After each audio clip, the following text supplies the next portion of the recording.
और रोहिला फूफो की आदत से वाकिफ नहीं है क्या आप? अपने घर में किसी चींटी तक को बर्दाश्त नहीं करती वो, तो चाहिए कि अपने शौहर की दूसरी औलाद को कबूल करे। लेकिन रोहिला तो उसकी तारीफें कर कर नहीं थक रही थी। वो उनके जवाब पर हौले से मुस्कुराई थी। ये अमीर लोग बहुत अजीब होते हैं अम्मी। उन्हें अपने फैमिली स्टेटस को मजबूत दिखाने का बहुत शौक होता है, ख्वाह अंदर से उनके रिश्ते कितने ही खोखले हों। बाहर वालों के लिए उनका घराना आइडियल होना चाहिए। वो उसे आइडियल क्यों रखते हैं? ताकि उनकी बिजनेस डीलिंग्स पर कोई फर्क ना पड़े। हम उन्हें उनके जाहिर से नहीं जान सकते। बज़ाहिर बहुत साफ नजर आने वाले लोग भी बहुत मैले होते हैं। लेकिन सोफिया को उसकी बात पसंद नहीं आई थी। नागवारी से उसकी जानिब देखा। हर एक को शक की निगाह से ना देखा करो नाजो। ये शक की निगाह नहीं है अम्मी, ये हकीकत की निगाह है। हकीकत का हमेशा कड़वा होना जरूरी नहीं होता। सोफिया दूब बोली तो उसने गहरा सांस लिया, फिर एहतियात से मोड़ काटा। मुझे हकीकत को कड़वा दिखाने का कोई शौक नहीं है अम्मी। मैंने बस जो अपनी ज़िंदगी, अपने मुशाहदे और अपनी किताबों से सीखा है आपको बता देती हूँ। एक तो तुम्हारी ये किताबें जहर लगती हैं मुझे। ये मोई किताबें, बिगाड़ दिया है तुम्हें इन किताबों ने। वो उनके बेहद दिल चले से तबसरे पर हंसती थी। जानती थी कि सोफिया की किताबों से कभी नहीं बनी, लेकिन एक वो थी कि उसका किताबों के बगैर गुजारा ही नहीं था। अम्मी मेरी किताबों को कुछ ना कहे, बहुत साथ दिया है मेरा इन्होंने। हर अंधेरे में रोशनी के कोंदे की मानद लपकी है मेरी रहनुमाई करने, तब भी जब हमारे अपनों ने हमें छोड़ दिया था। उसकी आवाज़ में रंज की कोई रमक नहीं थी। नॉर्मल से अंदाज में ड्राइव करते हुए बहुत नॉर्मल सी बात कर रही थी। अगर उन्होंने हमें छोड़ भी दिया था तो क्या हुआ? उस वक्त के हालात ही ऐसे थे कि कोई भी उनकी जगह होता तो यही करता। उन्होंने वो किया जो उन्हें करना चाहिए था, लेकिन अब तो उन्हें एहसास हो चुका है ना, हमें चारों नाचार बसे पुश्त डालने का। अब जब वो गर्मजोशी से हाथ हमारी जानी बढ़ा रहे हैं तो हम क्यों ना शुक्री की चादर ओढ़कर इस बढ़ते हाथ को जुटला दें। ये हमारी बहुत बड़ी बेवकूफ़ी गर्दानी जाएगी नाजो।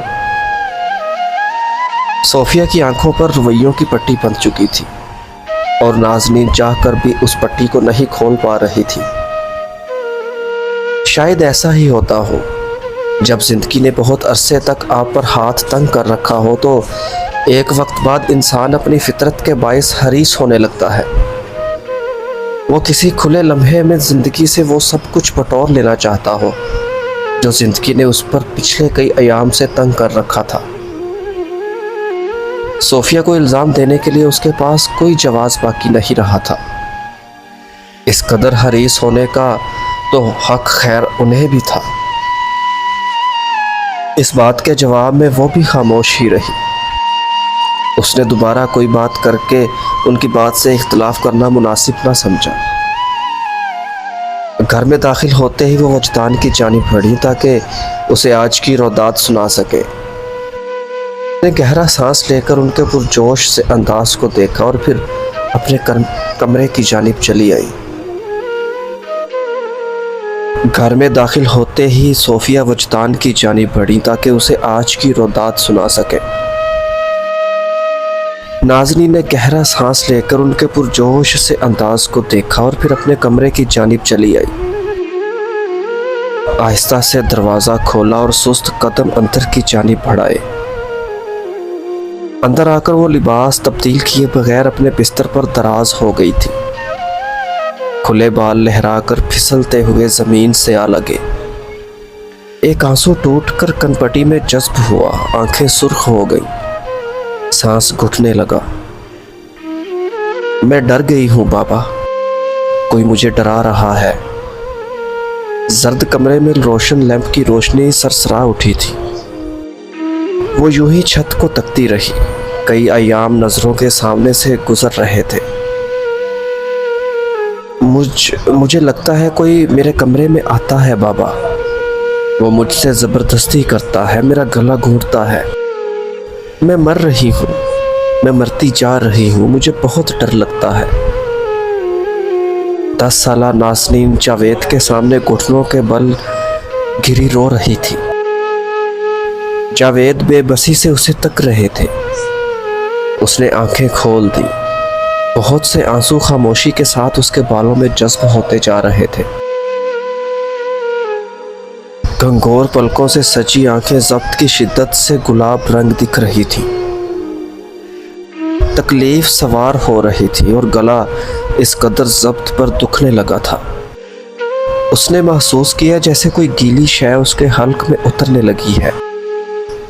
वो हल्क में गिरते इन आंसुओं की आदी थी। वो हर उस शय की आदी थी जिससे तकलीफ का कोई भी अंसर वाबस्ता किया जा सकता था। रात कतरा कतरा पिघल रही थी, पिघलती जा रही थी। इसी पहर हरम ने अपने कमरे की जानिब रुख मोड़ा और फिर बजते फ़ोन को निगाहों के सामने किया। बोलो सारंग। उसने कमरे में दाखिल होकर मुहतात निगाहों से जायज़ा लिया था। फिर बिना चाप पैदा किए खिड़की तक चला आया। दीवार गिर शीशे के दरवाजे से ढकी खिड़की पर भारी पर्दा गिरा था। उसने पर्दे को 2 उंगलियों से परे किया और बारीक सी झुर्री से घर के पिछले दालान को देखने लगा।